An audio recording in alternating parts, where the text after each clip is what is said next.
We threw the bones outside the cabin, and an hour later they were knocking on the door.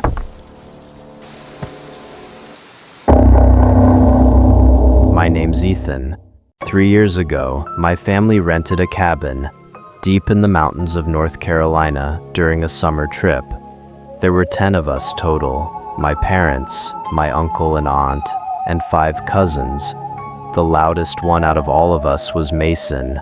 Mason joked about everything, even things he shouldn't, and that's exactly why all of this happened.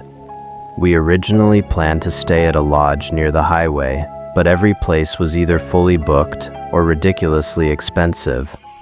That's when we met the old man. He was standing outside a tiny gas station near the mountain road.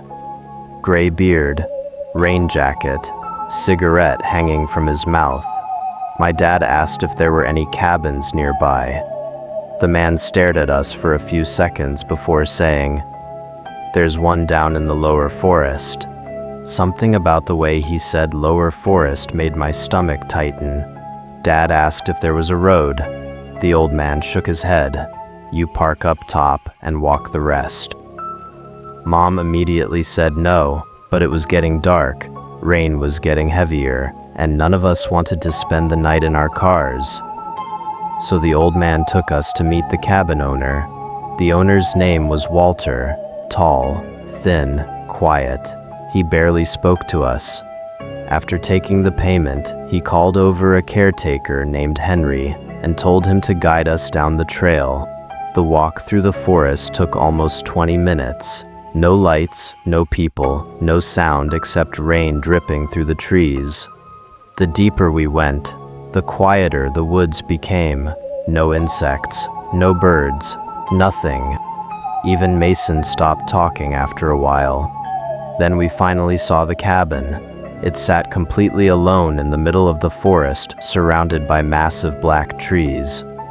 One dim porch light glowed through the rain, and across from the cabin was a tiny servant shack where Henry stayed. He showed us inside, handed my dad a lantern, then stopped before leaving. I remember this part perfectly, because his expression suddenly changed, like he wanted to warn us about something. He looked directly at my father and said, "Whatever you eat tonight, don't throw the bones outside." Dad frowned. "Why, bears?" Henry didn't smile. "There are worse things than animals in these woods." Then he walked back into the rain. The second he disappeared, Mason burst out laughing. "Oh yeah," he mocked. "Forest demons love barbecue leftovers." Everyone laughed. That night actually started out amazing. Rain tapped softly against the trees while we grilled steaks and chicken outside under the covered porch. Music played quietly from someone's phone. Everyone was laughing, talking, taking pictures. For a while, the cabin felt cozy, safe. After dinner, we all went inside while the adults headed to their rooms. The 5 of us cousins stayed in the living room playing cards. That's when Mason noticed the trash bag full of leftover bones sitting near the kitchen. And immediately, that stupid grin appeared on his face. "No way you guys actually believed that old dude." Emma instantly shook her head. "Mason, leave it alone." But he grabbed the bag anyway. "Relax, watch this." He opened the front door, stepped outside into the rain, and tossed the bag into the darkness beside the cabin. We heard it hit the ground outside. Then Mason walked back inside, smiling. "See, nothing happened." I wish something had happened immediately, because maybe we would have left sooner. About 20 minutes later, we started noticing the porch light. A thin strip of yellow light stretched beneath the front door into the living room. At first, everything looked normal. Then suddenly, the light disappeared, like someone was standing outside the door. A few seconds later, the light returned, then vanished again. Back and forth, slowly, like something was pacing outside the cabin. But there was one thing that didn't make sense. There were no footsteps, no breathing, nothing. Just rain. Nobody laughed anymore after that.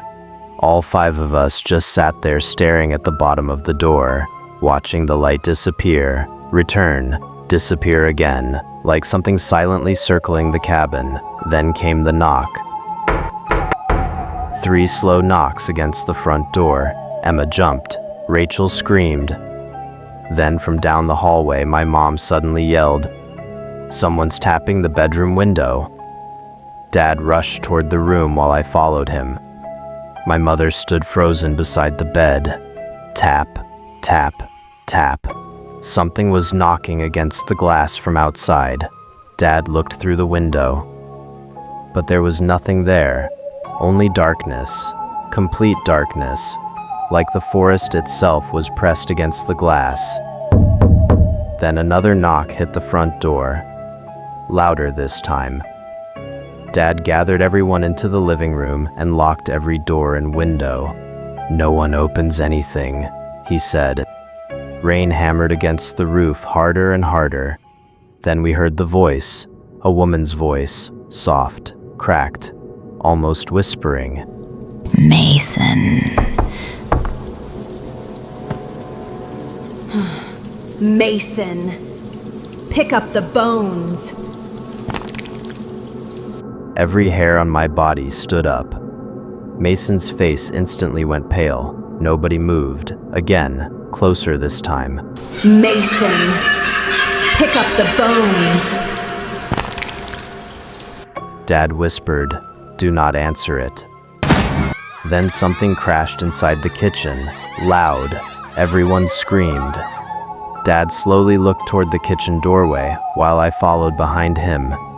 And the second we looked inside, my blood turned cold. The trash bag was lying in the middle of the kitchen floor. The same white bag Mason had thrown outside. Bones were scattered everywhere across the tiles. Chicken bones, steak ribs, grease smeared across the floor. Mom whispered, "That's impossible," because nobody had opened the door. Dad immediately slammed the kitchen door shut and shoved the couch against it. That's when we heard the chewing, slow, wet, crunching sounds from inside the kitchen.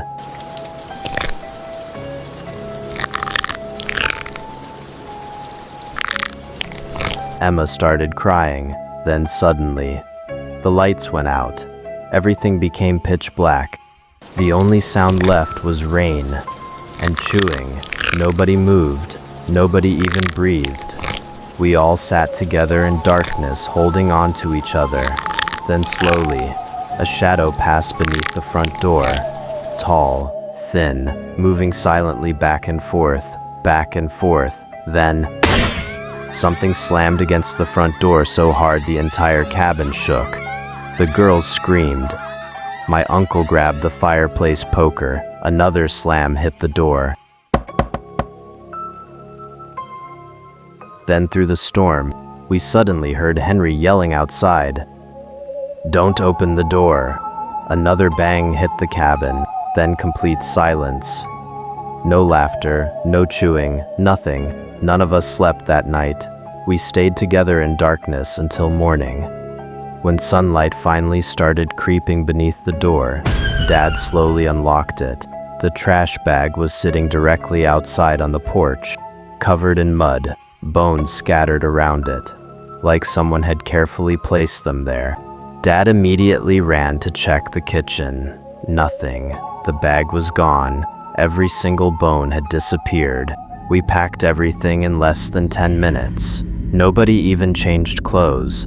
As Henry guided us back through the forest trail toward our cars, we kept hearing strange sounds deeper in the woods. Branches snapping, whispers, movement between the trees. Then suddenly, from somewhere deep in the forest, we heard her voice again. "Mason, pick up the bones." Mason looked like he was about to throw up. The second we reached the cars, we left those mountains without stopping once. None of us ever went back, and for a while, We tried convincing ourselves it was all some kind of nightmare, until 3 weeks later. Mason called me one night around 1 a.m. He sounded terrified. He told me to come over immediately. When I got there, his parents were standing outside his room looking pale. Mason's backpack was sitting open on the floor, and inside it was the same white trash bag, mud still stuck to the sides, grease stains still visible, the exact same bag from the cabin. Nobody understood how it got there. Mason was shaking so hard he could barely speak. Then he reached inside the bag and pulled something out, a folded piece of paper. Dad opened it slowly. There was only one sentence written inside.